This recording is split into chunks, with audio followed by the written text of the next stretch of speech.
So here we are, episode 2. This is the unit that my client Linda is renovating. She recently purchased this property as part of a 1031 exchange. She sold 2 multifamily properties in what I call the 710 corridor, moved her money to the Inland Empire. Why? 1, your dollar goes further. 2, you're typically, if you buy the right deal, your rate of return is much higher than you'll get, say, in LA County. So here we are at this building here in the city of Montclair. We gave you kind of a run through of what was going to be done. The work has started. So let's bring you up to speed where we are. The demo for the most part has been completed. They've ripped up the floors. There was a question if there was any water damage. So we noticed when Linda purchased the property that there must have been a leak of some sort from the kitchen, because as we looked at the baseboard around the unit, it had some yellowing and had some discoloration. So I told the crew, I said, hey, let's cut up into the drywall all the way around. I just want to make sure there's no mold, moisture damage. If you remember here, there was this closet space here. We elected, and the forced air heater was here. So we eliminated the forced air heater. No need for that, because the AC units that Linda's going to be installing, which we're going to have one in the living room, one in each bedroom upstairs. Those will be both heat and air. So it covers you for the heating element, and there'll be air conditioning. So no need for the forced heat any longer. So this is going to be a better space, because now someone can put, say, a small seating area. You have more usage of the living room. So we figured cancel that, take out that weird cabinetry that was here, and open up the space.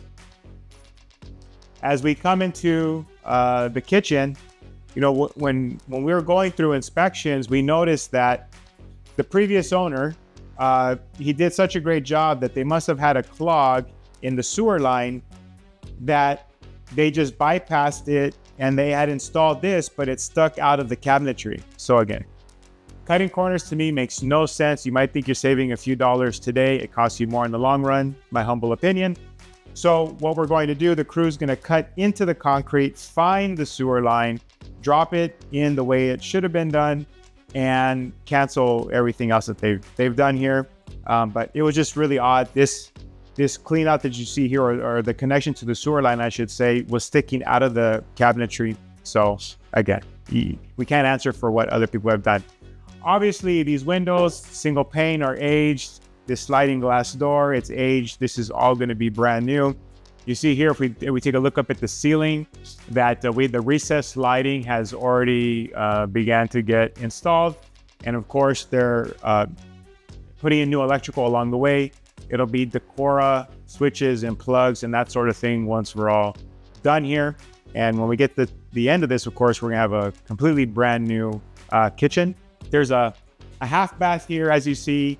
Demo's taking place there. Once that's all done, we're going to have a new vanity, new mirror. Obviously, the lighting will be recessed lighting. All that'll be dialed in. This is a 2-bedroom, 1.5 bath, 2-story townhouse-style unit. That is the half bath that's downstairs.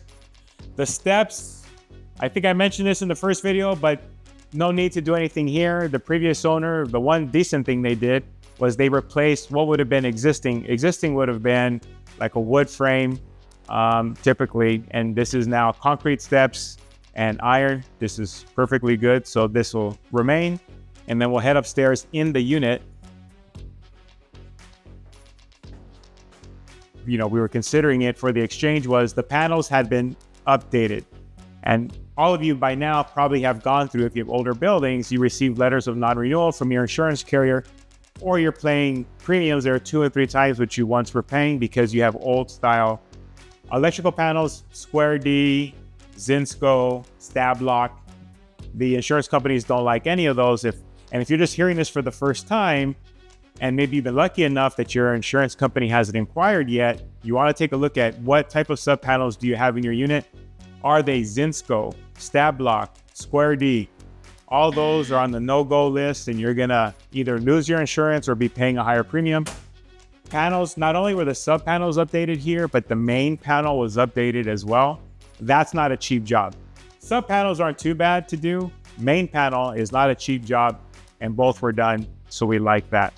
The bedrooms, again, Just the demo has been done at this point, but by the time we're done, we're gonna have new windows.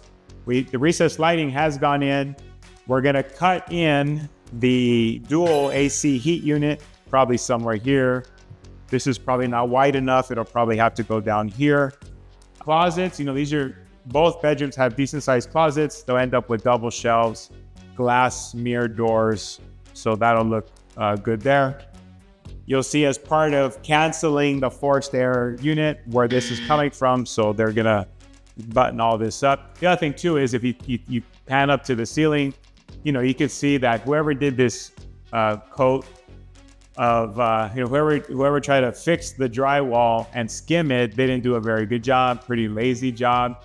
So now they're gonna skim all the walls, give them a light texture, all these small imperfections, cover them up. Do you have to? No, but you don't have to do a lot of the stuff that Linda's chosen to do. Well, before we get there, let's look at the other bedroom. Then I'll explain more of why.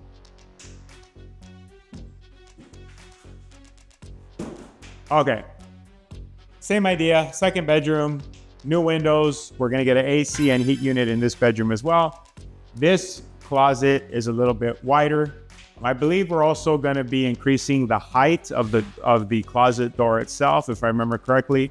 But either way, we'll end up with double shelves and it'll just look that much more modern.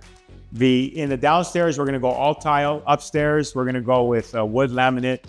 Not the tile upstairs. It's kind of heavy to have upstairs, number one. Number two, just gonna make that much more racket as people are walking around. So we'll go with a wood laminate and it'll carry into the bathroom. So we'll get something that is very highly water resistant. And any of these materials that we're looking at, Linda and I just shopped at Floor & Decor. She asked if I could share with her what materials, color schemes and so forth I've used. I have no ownership in this building. I'm simply just helping my client, because she's asked for some of my input. This is newer for her. She inherited her portfolio of buildings from her folks. She's trying to carry what I call the financial legacy forward, get into some newer assets, better performing assets. Hence, that's how we end up in the 1031 exchange. And she came to that idea because she first came to one of our educational luncheons. But here we are today. You go full circle from getting educated to then making a move to now she's going to be in a better financial position. And one of the key components there is if you get a vacancy, then you bring it to modern day standards. We are looking for a certain type of tenant profile who's going to pay above market rent, are going to be on average just better behaved, have better employment, something to think about, especially as we head into the age of artificial intelligence, what jobs are going to be eliminated, which will stick around. You just want the best tenant profile possible. And that tenant profile, they have the money to pay the rent and they're happy to do so, but you got to offer a clean, modernized unit. And that's what this project is going to be once we're done. Last year, we'll just walk into the bathroom. So looks like the guys, they've already got up the green board. We've got the new tub installed and they'll carry it forward from there. Obviously, we're going to have a new vanity, new sink, new toilet, new lighting and what have you. This will get canceled. We'll end up with recessed lighting. This fan, if it doesn't already vent to the outside, it will by the time all is said and done. And we're gonna have a nice modernized unit, something that, as of the recording of this video, the rental market is soft. Rental rates have pulled back a little. Vacancies are taking longer to rent. But when you end up with a product that Linda's gonna have at the end of this, she'll have her pick of the litter, so to speak, and I don't mean that in a derogative way, but she's gonna have her pick of the best tenants.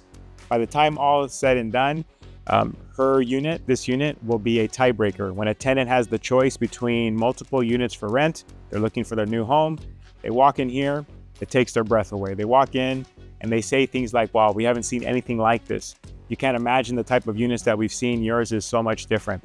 That's the type of response you should be getting from prospective tenants when they walk in your unit. One, because you're gonna get your pick of the litter. And I don't mean that in a negative way, but again, you want, in terms of tenant base, you want a top tier. Why? Because typically these are higher income earners. They potentially would even be homeowners, but just given the price of homes and the trouble of trying to save for a down payment, the next best thing for them, if they can't buy their own home, and they have to rent something that has been completely modernized. And not just modernized like, oh, it meets the color scheme, but the finished materials are of good material. you have AC and you have heat in the bedrooms and not just in one location. And so this is, she's taking advantage while she has the unit vacant now.